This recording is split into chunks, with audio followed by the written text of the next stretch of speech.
আলাইহিস সালামের দুইজন সন্তান ছিলেন, হাবিল এবং কাবিল। হাবিল এবং কাবিলের ঘটনা আমরা সবাই জানি। এছাড়া আদম আলাইহিস সালামের আরেকজন সন্তান ছিলেন, তিনি ছিলেন হযরত শীস আলাইহিস সালাম, তিনি একজন নবী ছিলেন। এই শীস আলাইহিস সালামের একজন বংশধরই হচ্ছেন হযরত নূহ আলাইহিস সালাম। এবং নূহ আলাইহিস সালাম সম্পর্কে আমরা সবাই জানি, নূহ আলাইহিস সালাম সম্পর্কে আমি কিছুই বলবো না। এই হযরত নূহ আলাইহিস সালামের চারজন সন্তান ছিলেন। একজন সন্তানের নাম ছিল সাম, আরেকজন সন্তানের নাম ছিল হাম, আরেকজন সন্তানের নাম ছিল ইয়াফিস এবং আরেকজন সন্তানের নাম ছিল কেনান। এখন নূহ আলাইহিস সালামের এই চার সন্তানের ভিতর একমাত্র এই কেনান নূহ আলাইহিস সালামের এই কথা বিশ্বাস করেনি, সে ওই নৌকায় উঠেনি এবং কেনান নৌকায় না ওঠার কারণে কেনান মারা যায়। এই সাম থেকে জন্ম নিয়েছে সেমিটিক ভাষা। আপনারা যারা জানেন যে আরবি ভাষা, এই হিব্রু ভাষা, এগুলো কিন্তু সেমিটিক ভাষা থেকে এসেছে। ওই সাম, নূহ আলাইহিস সালামের যে পুত্র সাম, ওই সামের বংশধররাই কিন্তু পরবর্তীতে সেমিটিক, এবং বর্তমানে আমরা যারা আরবদের দেখি, আরব এবং যে ইহুদি জাতি আমরা দেখি, এই ইহুদি জাতি কিন্তু এই সাম থেকে এসেছে। আরবরাও সাম থেকে এসেছে, ইহুদি জাতিরাও সাম থেকে এসেছে। যেহেতু আমাদের সকলের আদি পিতা হযরত আদম আলাইহিস সালাম, তো কোনো না কোনো এক জায়গায় গিয়ে আমাদের কিন্তু সবাই আমরা ভাই ভাই একসাথে মিলে যাব। তো সাম, ইহুদি, আরব এবং ইহুদি উভয় কই থেকে এসেছে? সাম থেকে এসেছে। এবং আরেকজন সন্তানের নাম ছিল হাম এবং হেমিটিক। মিশরীয়রা, বর্তমান যারা মিশরে বসবাস করছে মিশরীয়, এই মিশরীয়রা এসেছে হাম থেকে।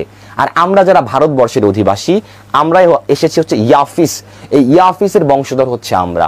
ইয়াফিস তার বংশধররা পরবর্তীতে ইন্দো ইউরোপীয়, এই যে আমাদের ইউরোপ ইরান এবং ভারতে এই অঞ্চলে ইয়াফিস তার বংশধররা ছড়িয়ে ছিটিয়ে যায়। এরপর কি হয়? এই যে সাম, এই সামের বংশে একজন নবী, আমরা সবাই তাকে চিনি, হযরত ইব্রাহিম আলাইহিস সালাম। তিনি কিন্তু এই সামের বংশধরের একজন নবী ছিলেন। তো এই ইব্রাহিম আলাইহিস সালাম সারা নামের একজন নারীকে ইব্রাহিম আলাইহিস সালাম প্রথম বিয়ে করেন। নাম কি? তার স্ত্রীর নাম সারা। এবং এই সারার গর্ভে জন্মগ্রহণ করেন হযরত ইসহাক আলাইহিস সালাম, যিনি নিজেও কি ছিলেন? একজন নবী ছিলেন। এবং হযরত ইয়াকুব আলাইহিস সালাম, এই ইসহাক আলাইহিস সালামের পুত্র ছিলেন হযরত ইয়াকুব আলাইহিস সালাম। তো কি করলেন ইব্রাহিম আলাইহিস সালাম? সারা এবং তার সন্তান ইসহাক আলাইহিস সালামকে নিয়ে, এই যে আমরা ইরানের একটি ক্লোজ ম্যাপ দেখছি, এটা হচ্ছে ইরাক, এটা সৌদি আরবিয়া। আর এই যে অঞ্চলটুকু আমরা দেখছি, এই যে অঞ্চলটুকু, আমি একটু রেড কালি করে দিই এটাকে, এই যে অঞ্চলটুকু আমরা দেখছি, এই অঞ্চল হচ্ছে বর্তমান ফিলিস্তিন। হযরত ইব্রাহিম আলাইহিস সালামের স্ত্রীর নাম ছিল কি? সারাহ, এবং পুত্রের নাম ছিল ইসহাক আলাইহিস সালাম। এই সারাহ এবং ইসহাক আলাইহিস সালামকে নিয়ে ইব্রাহিম আলাইহিস সালাম সবার আগে চলে যান হচ্ছে এই ফিলিস্তিনে। একটি অঞ্চল ছিল ওই সময় ফিলিস্তিনের, সেই অঞ্চলের নাম ছিল কেনান। এই কেনানে আসার পর ইব্রাহিম আলাইহিস সালাম কি করলেন? সারাহ এবং ইসহাক আলাইহিস সালামকে নিয়ে এইখানে, এই যে জেরুজালেম, বাইতুল মুকাদ্দাসের এই অঞ্চলে, যে হিব্রুন অঞ্চলে বসবাস শুরু করলেন। বসবাস শুরু করার পর ইব্রাহিম আলাইহিস সালাম এরপর এই অঞ্চলে ওই ইসহাক এবং সারাহকে রেখে তিনি চলে গেলেন। চলে যাওয়ার পর পরবর্তী তিনি আরেকটি বিবাহ করেছিলেন এবং তার স্ত্রীর নাম ছিল হাজেরা। এবং সেই হাজেরা, তার ঘরে জন্মগ্রহণ করেন হযরত ইসমাইল আলাইহিস সালাম। এবং ইসমাইল আলাইহিস সালাম এবং হাজেরা, এই দুজনকে নিয়ে তিনি চলে যান সৌদি আরবের এই মক্কা নগরীতে। এবং ইব্রাহিম আলাইহিস সালাম কি করলেন? সারাহকে বিয়ে করলেন, সারার ঘরে জন্মগ্রহণ করলো ইসহাক আলাইহিস সালাম, এবং তাকে নিয়ে গেলেন কোথায়? জেরুজালেম, বাইতুল মুকাদ্দাস, কেনান শহরে তাকে নিয়ে গেলেন। এবং এই যে হাজেরা, তার আরেকজন স্ত্রী, তার ঘরে জন্মগ্রহণ করলেন ইসমাইল আলাইহিস সালাম, তাকে রেখে এলেন মক্কায়। এই ইসহাক আলাইহিস সালামের পুত্র নাম হচ্ছে ইয়াকুব আলাইহিস সালাম। এবং ইয়াকুব আলাইহিস সালাম কোন জায়গায়? তিনিও কিন্তু ওই কেনানে আসেন। এবং এই ইয়াকুব আলাইহিস সালামের অপর নাম হচ্ছে ইসরাইল।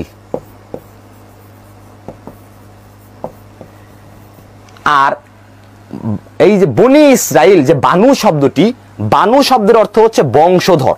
আর ইসরাইল শব্দটি মূলত হিব্রু ভাষার একটি শব্দ, দুটি শব্দ জয়ে গঠিত, ইসরা এবং ইল। ইসরা শব্দের অর্থ হচ্ছে আব্দুন বা বান্দা, আর ইল শব্দের অর্থ হচ্ছে আল্লাহ। ইসরাইল মানে হচ্ছে আল্লাহর বান্দা, আর বনু ইসরাইল মানে হচ্ছে আল্লাহর বান্দার বংশধর। তাহলে ইসরাইল কার নাম? ইসরাইল হচ্ছেন হযরত ইয়াকুব আলাইহিস সালামের নাম। হযরত ইয়াকুব আলাইহিস সালামের নাম হচ্ছে ইসরাইল, এবং ইয়াকুব আলাইহিস সালামের হচ্ছে 12 জন পুত্র ছিলেন। এই 12 জন পুত্রের একজন পুত্র হচ্ছে হযরত ইউসুফ আলাইহিস সালাম, এবং 12 জন পুত্রের মধ্যে সবার বড় যে একজন গুরুত্বপূর্ণ পুত্র সে ছিল ইয়াহুদা। ইয়াহুদাও ইয়াকুব আলাইহিস সালামের পুত্র, ইউসুফ আলাইহিস সালামও ইয়াকুব আলাইহিস সালামের পুত্র, এবং ইয়াকুব আলাইহিস সালামের পুত্র সংখ্যা ছিল 12 জন। এই যে এটা হচ্ছে মিশর, এই যে প্যালেস্টাইন ফিলিস্তিন, এটা হচ্ছে ফিলিস্তিন, এবং এটা হচ্ছে মিশর। এই যে কেনানে থাকতেন, বসবাস করতেন ইউসুফ আলাইহিস সালাম, কেনান শহরে থাকতেন, যার বর্তমান নাম হিব্রুন। এই কেনানে তাকে একটা কুয়ার মধ্যে ফেলে দিলেন, আর সেখান থেকে একদল বণিক মানুষেরা ইউসুফ আলাইহিস সালামকে নিয়ে গেলেন কোথায়? মিশরে। এবং মিশরে যাওয়ার পর ভাগ্যক্রমে মহান আল্লাহ রাব্বুল আলামিনের ইচ্ছায় ইউসুফ আলাইহিস সালাম এই মিশর রাজ্যের তিনি হয়ে গেলেন প্রধানমন্ত্রী, শাসক বা রাজা হয়ে গেলেন। রাজা হয়ে যাওয়ার পর কি করলেন? রাজা হয়ে যাওয়ার পর এই ইউসুফ আলাইহিস সালাম কি করলেন? তার যে 12 জন পুত্র, এই যে 12 জন, তার যে 11 ভাই ছিলেন, সেই 11 ভাইকে ওই কেনান থেকে ডেকে নিয়ে গেলেন কোথায়? কেনান থেকে নিয়ে গেলেন হচ্ছে মিশরে। এখন একটু বুঝতে হবে, মহানবী হযরত মুহাম্মদ সাল্লাল্লাহু আলাইহি সাল্লাম হচ্ছেন ইসমাইল আলাইহিস সালামের বংশধর। এই যে হাজেরা, তার গর্ভে আসলেন ইসমাইল আলাইহিস সালাম, ওই ইসমাইল আলাইহিস সালামের বংশে থেকে এসেছেন মহানবী হযরত মুহাম্মদ সাল্লাল্লাহু আলাইহি ওয়াসাল্লাম।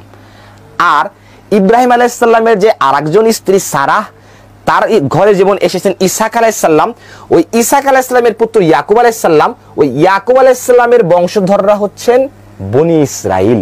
কারণ বনি ইসরাইল ইয়াকুব আলাইহিস সালামের নাম। এই যে আমরা আজকে যাদেরকে ইসরাইল বলে চিনি, এরা সবাই কিন্তু হযরত ইয়াকুব আলাইহিস সালামের বংশধর, তার সন্তান, তারা কিন্তু নবীর সন্তান। এবং ইয়াকুব আলাইহিস সালামের এই যে 11 পুত্র, 11 পুত্রের 12 পুত্রের ভিতর এই যে ইয়াহুদা যে পুত্র, এই ইয়াহুদার বংশধররাই হচ্ছে বর্তমানে আসলে ইহুদি। এই মিশরে যখন ইউসুফ আলাইহিস সালাম এই প্রধানমন্ত্রী রাজা হয়েছেন, ঠিক ওই সময়ে সমগ্র পৃথিবীতে একটা দুর্ভিক্ষ আসলো। তখন মিশরে ইউসুফ আলাইহিস সালামের রাজ্যে খাবার ছিল।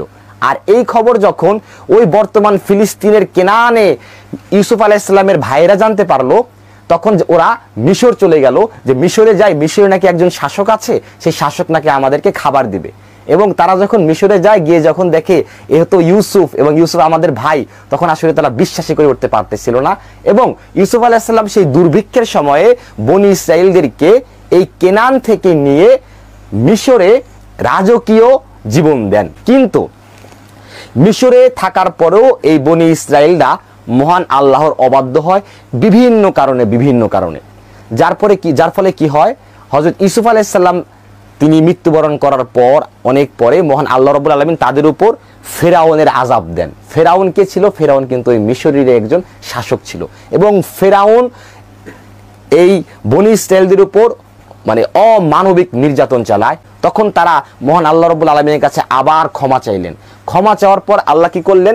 মুসা আলাইহিস সালামকে বনি ইসরাইলের নবী হিসাবে পাঠালেন, এবং ফেরাউনের আযাব থেকে তাদের মুক্তি দিলেন। মুসা আলাইহিস সালামকে নবী হিসাবে পাওয়ার পর তারা আবার সাময়িকভাবে একটুখানি তাদের এবং ফেরাউনের অত্যাচার থেকে মুক্তি হওয়ার পর তারা যখন আবার একটু সুস্থ হলেন, আবার একটু স্বাভাবিক জীবনযাপনে ফিরলেন, একটু ভালোভাবে বাঁচা শুরু করলেন, তখন আল্লাহ রাব্বুল আলামিন তাদেরকে তাওরাত গ্রন্থ দিলেন। তাওরাত গ্রন্থ পাওয়ার পর তারা আবার বিশ্বাসঘাতকতা করলো। বিশ্বাসঘাতকতা করার পর তারা আল্লাহর অবাধ্য আবার হইল। হযরত দাউদ আলাইহিস সালাম একজন নবী ছিলেন। এই মুসা আলাইহিস সালামের পরে হযরত দাউদ আলাইহিস সালামের কল্যাণে এই বনি ইসরাইলরা পুনরায় জেরুজালেমে, ওই যে তার কেনান, তার যে শহর, সেই শহরে আবার বসতি স্থাপন করতে পারে।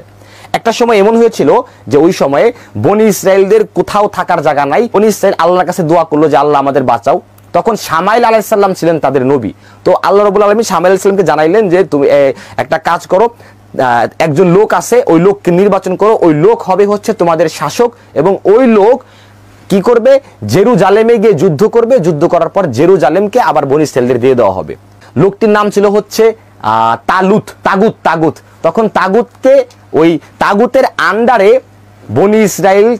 বনি ইসরাইলরা তাগুদের অধীনস্থ হয়ে ওই জেরুজালেমে যে যুদ্ধ করে, এবং সেই যুদ্ধে হযরত দাউদ আলাইহিস সালাম ছিলেন একজন বালক।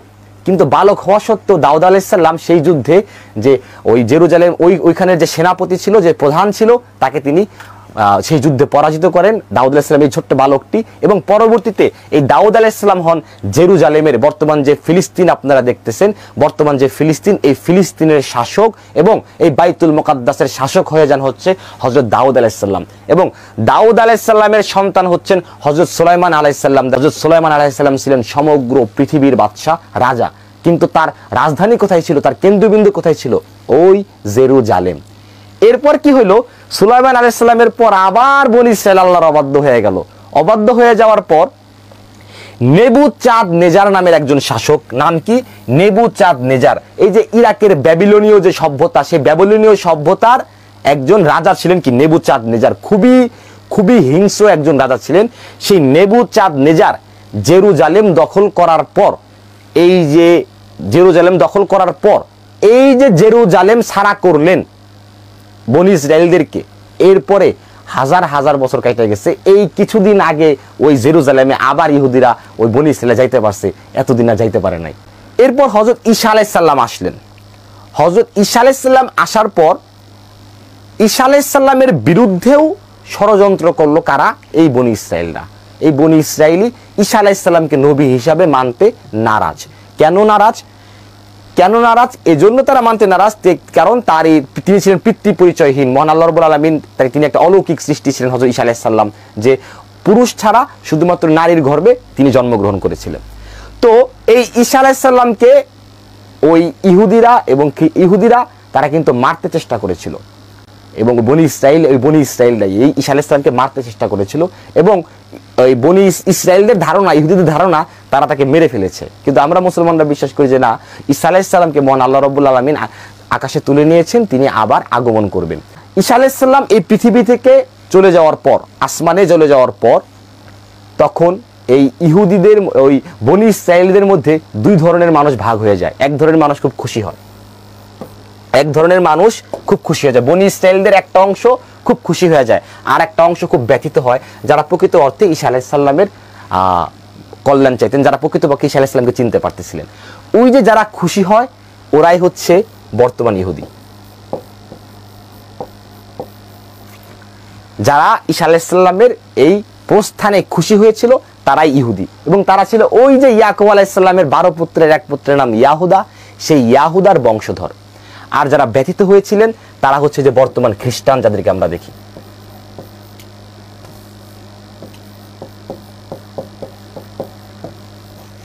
যারা খ্রিস্টান তারা হচ্ছে ব্যথিত হয়েছিলেন ওই বনী ইসরায়েলেরই একটা অংশ, আর যারা খুশি হয়েছিলেন ইহুদি, ওই ইয়াহুদার বংশধর, তারা হচ্ছে বর্তমান ইহুদি।